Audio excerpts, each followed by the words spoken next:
What's going on, guys? Welcome back to the Anfield Exchange, and tonight we will be discussing the big game tomorrow. It's Tottenham v Liverpool, Caraboa Cup semi-final, first leg, and we're going to be discussing how we think the team's going to line up, how we're going to go on and sort of win this game, try and rectify those mistakes that you made against Man United. Obviously, that game is still quite raw.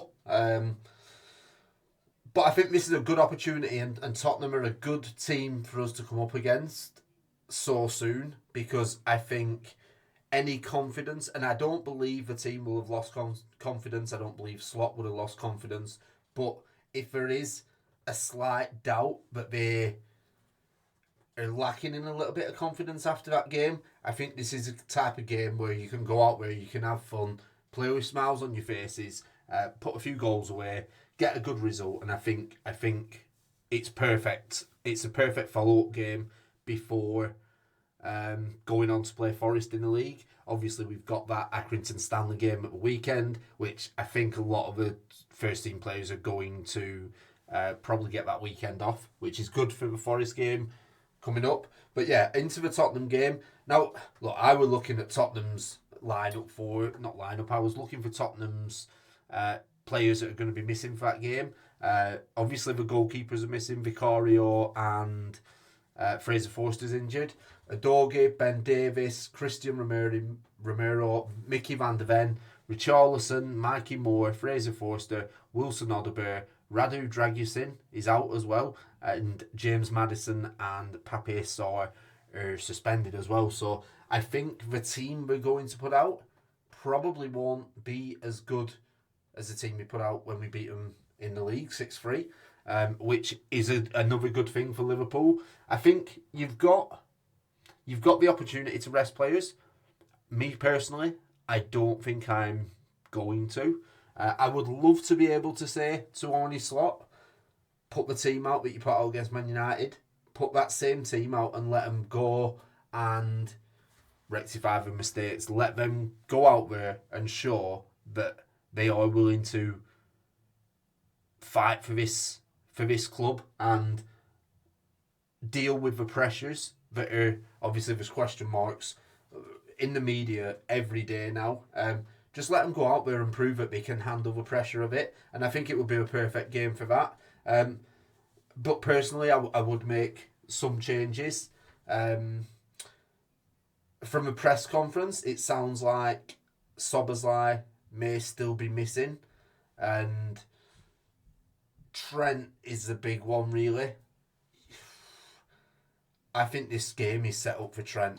Tottenham defend with a high line, and you're going to get chances in behind, and you need Trent to be playing them balls in behind, and it could really be a game where he silences the critics a little bit. Because everybody's talking about this Real Madrid thing at the minute, and look, as much as Arnie Slot says it's not affecting Trent, it has to be. You cannot be in the media being spoke about by everybody, and not let it affect your game. And also the fact that Real Madrid have put a bid in for him, and he is a world-class player, but the fact that they've put a bid in for him now, it's not just speculation. There's a concrete offer there, and although Liverpool instantly rebuffed it, it's now official that Real Madrid want Trent Alexander-Arnold. I would start him. Against Tottenham. Like I say, it feels to me like the perfect game, and look, I see a lot of people saying he should be resting this player and resting that player and giving the more senior players a rest in this game. I don't think that. We're in a semi-final against Tottenham, and if we can beat them at home, we have to come to Anfield and try and get something in that game. We've got Accrington Stanley coming up at a weekend. That's the opportunity you take to rest those players, and you ask the players that have been doing it to just give you one more game, go one more time, and then give them a little bit of time off and prepare for that Nottingham Forest game, I guess. So yeah, this isn't the game that I would be resting players in. I would be putting out a full strength team here, and really, look, try and take the game to Tottenham and try and get the game finished in the first leg. Because if you do that, you can make changes in the second leg. I know it's not until February, but the games are going to be coming thick and fast. And if we can get that opportunity in February to give some of our players a rest, that's just going to help us out in the Premier League as well. So yeah, I would definitely be putting a strong team out in this game. And the best team that Spurs can put out, I don't think Spurs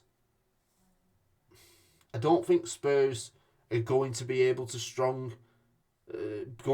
field a strong team despite trying to field the strongest team. So obviously Ange Postecoglou has put pressure on himself by saying, I normally win a trophy in the second season.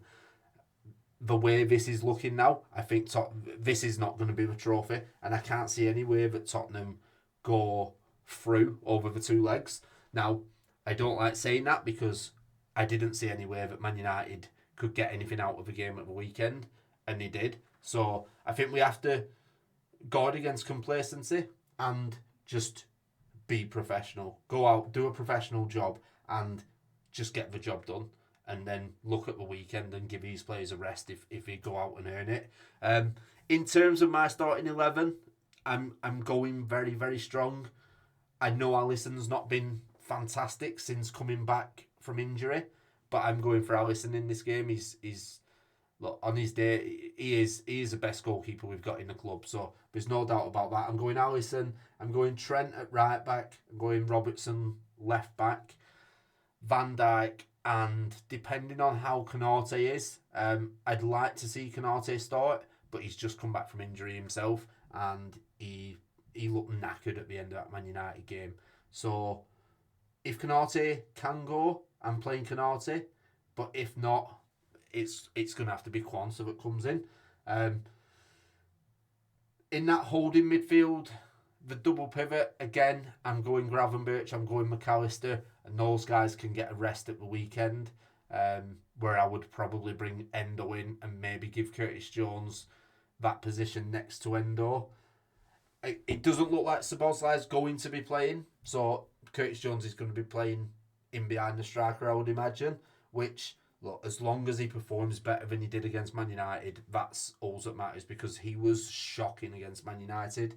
And up front, I'm going to go for Salah. I'm going to go for Diaz on the wings. I think we will have enough about us to give Gakpo rest. I'm not playing Gakpo in an Accrington Stanley game either, but I think Gakpo can get rested here, and we can keep him on the bench in case we need him. And up front, I'm thinking, look, it depends how Tottenham are going to line up, and the way they normally plays with a high line, I would see this game as a game for Nunes to start. I would want Trent playing balls over the top and Nunes running in behind, because I would imagine, I mean, who did Spurs have at centre back on the weekend against Newcastle? I think Jed Spence went in there when he picked up an injury. So I mean, it looks like they're short on defenders, and if there's two centre backs are Archie Gray and Jed Spence, I think they will really struggle against Nunes, someone that runs in behind. Either way, we're going to have a weak back line. And also, I nearly forgot to mention this, but obviously Tottenham brought in the young lad in goals. Austin, I think his name, is it Brandon Austin? They brought the young lad in on goals against Tottenham at the weekend, and he got man of the match. Now, they have just signed a goalkeeper from Russia, I want to say, Kinski. Is he going to be coming in and playing? Or will Brandon Austin keep that spot? I would imagine Austin will come in and keep that spot. That, look, he got man of the match of the weekend. I imagine he's going to follow that up with a appearance in the cup as well.